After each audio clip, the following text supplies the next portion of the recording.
বট গাছের পিছনে আছে পাহাড়।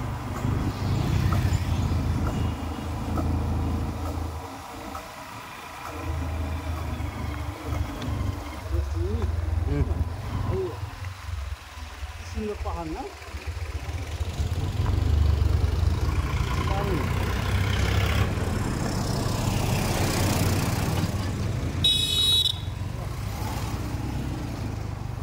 আমরা ওই পাহাড়ের উপরে খেলেছিলাম, খুব ভালো লেগেছিল।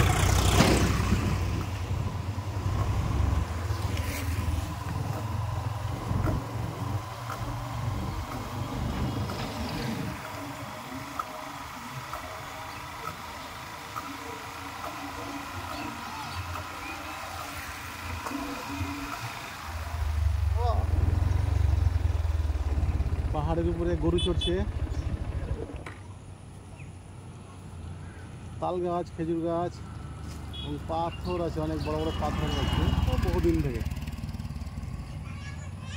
এই পাহাড়ের জন্ম যেদিন থেকে হচ্ছে সেদিন থেকেই পাহাড়ের উপরে এই পাথরগুলো রাখা আছে। জুম করে গরুগুলো দেখা যায় কিনা দেখি, জুম করছি, এই গরুগুলো দেখা যাবে। এখানে গরু চড়ছে, এই যে গরু দেখা যাচ্ছে।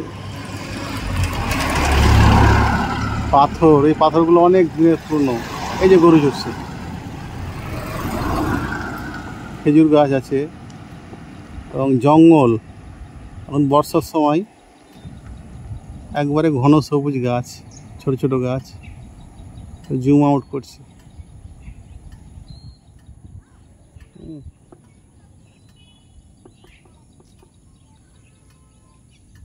ঠিক আছে।